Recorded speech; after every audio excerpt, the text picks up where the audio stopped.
vrai du faux avec Marc-Antoine Lebray sur RFM. Jean-Luc Mélenchon, alors vous avez annoncé à vos militants que vous allez décider en octobre si vous vous présentez en 2022.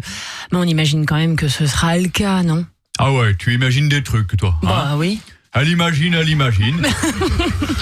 Pardon, je croyais avoir affaire à Elodie Gossuin et Albert Spano, mais en fait c'est Yoko Ono et John Lennon. Excusez du peu. Non mais qu'est-ce que vous comprenez pas dans Il décidera en octobre, hein ? En octobre, c'est pas le 24 août. Attends, vous êtes venu en DeLorean au studio ce matin ? Ah bah peut-être. Bah non. Donc le futur, vous en savez rien du tout. Non mais Voilà. quand même, monsieur Mélenchon, vous semblez légitime et puis surtout vous avez l'expérience. Comment ça, l'expérience de quoi ? Qu'est-ce qu'elle insinue ? Que comme je me suis déjà planté 2 fois, c'est pas grave si je me casse les dents une 3e fois, j'ai l'habitude. Bon, je vais faire comme si j'avais rien entendu. Ok. En fait, si je préfère attendre octobre, c'est parce que le Macron et sa clique, ils vont pas finir l'année, je vous le dis. Voilà.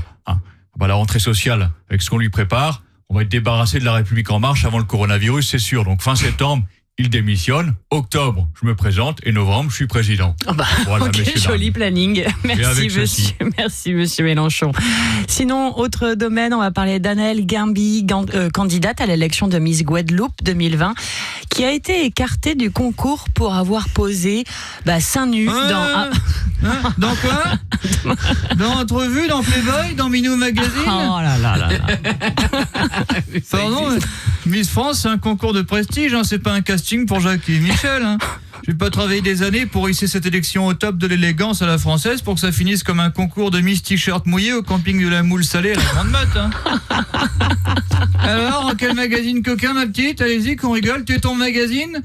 Mamelon Hebdo ? Eh bien, pas du tout, Geneviève de Fontenay. C'est absolument pas des photos à destination d'un magazine coquin, mais pour la bonne cause, puisque c'était dans le cadre de la campagne de sensibilisation contre le cancer du sein. Ah bah oui.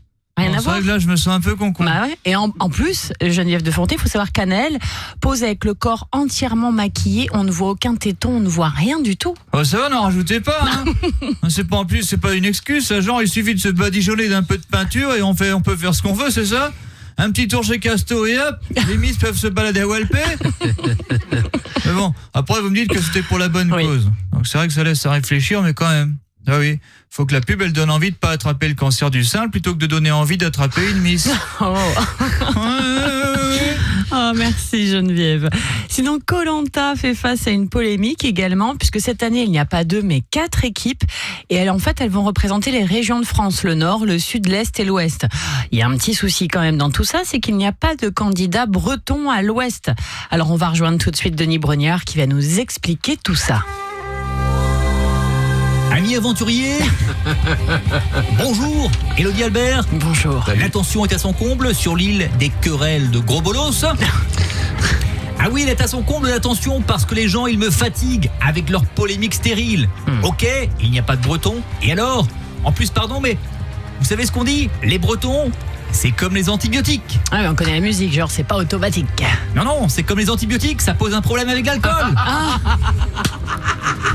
Et oui, la dernière fois qu'on a eu un candidat breton, je dis pas qu'il était pas bon, il était plutôt doué même, mais il a attendu que sa tribu fasse du feu. Ensuite, il a ramassé 5 kilos de sable fin sur la plage pour pouvoir fabriquer du verre et se confectionner un alambric artisanal juste pour produire son propre alcool de manioc. Vous vous rendez compte ? Le type a failli faire sauter tout un atoll paradisiaque juste parce qu'il était en manque. Je peux vous dire qu'on a bien regretté d'avoir sélectionné ce candidat, un certain Albert Kerspano. Donc désolé, mais le principe de l'émission, c'est de réunir dans un lieu désert et hostile des anonymes, pas des alcooliques anonymes. Donc pas de Breton cette année, c'est comme ça, et ma sentence est irrévocable. Bravo Marc-Antoine, la Bretagne qui nous écoute fidèlement tous les matins et qu'on embrasse. Le replay de Marc-Antoine Lebray ce soir à 18h15, n'oubliez pas. En attendant, on continue avec The Weeknd, In Your Eyes, et puis après on va jouer en sanglots 2 sur 3, 8h20.